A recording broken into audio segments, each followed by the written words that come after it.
Chennai கீழ்ப்பாக்கத்தில் parking பிரச்சனையால் அண்ணன் தங்கையின் தலையில் இரும்பு ராடால் தாக்கி மண்டையை உடைத்ததாக பக்கத்து வீட்டைச் சேர்ந்த 3 பேர் கைது செய்யப்பட்டிருக்கிறார்கள். இது தொடர்பான கூடுதல் விவரங்களோடு இணைகிறார் எமது செய்தியாளர் கதிரவன். வணக்கம் கதிரவன், உங்களிடம் இருக்கும் தகவல்களை சொல்லுங்க.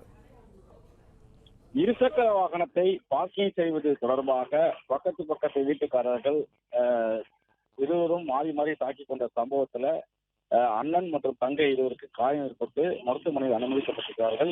இந்த விவகாரத்துல 3 இளைஞர்கள் கைது செய்யப்பட்டு விசாரணையானது மேற்கொள்ளப்பட்டு வருகிறது. குறிப்பாக சென்னை கீழ்ப்பாக்கம் பகுதியை சேர்ந்த ரமேஷ்குமார் என்பவர் அவர் வீட்டில் வசித்து வருகிறார். அவர் வீட்டில் பக்கத்து வீட்டுக்கு வசித்து வருவர் சுஜய், அவர்களது மகன்கள் சஞ்சய் மற்றும் தனுஷ் ஆகியோர் அவர்களும் அவங்க வசித்து வருகிறார்கள். இருசக்கர வாகனத்தை நிறுத்துவதில் சஞ்சய், தனுஷ் மற்றும் ரமேஷ் குடும்பத்தினரிடையே கடந்த 1 மாதத்துக்கு மேலாக பிரச்சனை ஏற்பட்டு வருவதாகவும் அவ்வப்போது வாக்குவாதங்கள் மேற்பட்ட நிலையில கடந்த 24ஆம் தேதி இரவு ரமேஷ் என்பவர் இருசக்கரத்தை வீட்டில் வந்து நிறுத்திய போது சஞ்சய் என்பவர் வாக்குவாதத்தில் ஈடுபட்டது. அப்போது ஆத்திரமடைந்து ரமேஷ்குமார் அடித்ததாகவும் பதிலுக்கு சஞ்சய் அருகே இந்த கல்லை கொண்டு ரமேஷின் பின்னந்தலை அடித்து கீழே காயம் ஏற்பட்டதாகவும் இரு தரப்பினரும் மாறி மாறி தாக்கி போட்டதாகவும் கூறப்படுகிறது. இரும்பு ராடு மற்றும் கற்களால் இந்த கும்பல் தாக்கி போட்டதாகவும் கூறப்படுகிறது. இது ரமேஷ்குமார் என்பவருக்கு தலையில் காயமும் அவரது தங்கையான கலைச்செல்வி என்பதற்கு கண்புறத்தில் காயம் ஏற்பட்டும் கேஎம்சி மருத்துவமனையில அனுமதிக்கப்பட்டிருக்கிறார்கள். இதில் மது போதை மற்றும் கஞ்சா போதையில் அவர் தாக்கியதாக குற்றச்சாட்டுகளை முன்வைத்தார்கள்.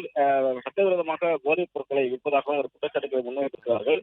இது தொடர்பாக 2 தரப்பும் தீர்ப்புச்சத்திரம் காவல் நிலையத்தில் புகார் அளித்த நிலையில ரமேஷ்குமார் மற்றும் அவர் தங்கை கலைச்செல்வி ஆகியோரை தாக்கியதாக சஞ்சய், தனுஷ், ஆர்யா ஆகிய 3 நபர்களை தற்போது போலீசார் கைது செய்து விசாரணை மேற்கொண்டு வருகிறார்கள். 2 தரப்பு புகாரை குறித்து விசாரணை நடைபெற்று வருவதாகவும் தெரிவிக்கப்பட்டிருக்கிறது. அதே போல குற்றச்சாட்டுகள், அதாவது கஞ்சா போதையில் தாக்கியதாக கூறிய குற்றச்சாட்டுக்கு காவல்துறை தரப்புடன் மறுப்பு தெரிவித்திருக்கிறார்கள். தொடர்பான தொடர் விசாரணை நடைபெற்று வருவதாகவும் காவல்துறை தரப்புல தெரிவிக்கப்பட்டிருக்கிறது. ஏங்க அவங்க 8 மணிக்கெல்லாம் உட்காந்து கஞ்சா அடிக்கிறாங்க. சட்டப்படி நாங்க என்ன செய்யணும் அதை நாங்க செய்யறோம். கஞ்சா வருது எங்க வீட்டுக்கிட்ட, கம்ப்ளைண்ட் பண்ணிருக்கோங்க. கம்ப்ளைண்ட் பண்ணாம இருந்தா பரவாயில்ல, கம்ப்ளைண்ட் கொடுத்ததான் நீங்க எஃப்ஐஆர் எடுக்க மாட்டேன்னு சொன்னாங்க. கேளுங்க, இவங்க கம்ப்ளைண்ட் போலீஸ் ஸ்டேஷன் எடுத்து பண்ணீங்க. கம்ப்ளைண்ட் பண்ணப்பவே எஃப்ஐஆர் நீங்க அது பண்ண அளவுக்கு நடந்துருக்காதன்னு கேக்குறோம். இப்போ அடிச்சு ரத்தம் வச்சிருக்காங்க, அடுத்து செத்ததுக்கு அப்புறம் தான் வருவீங்க போல.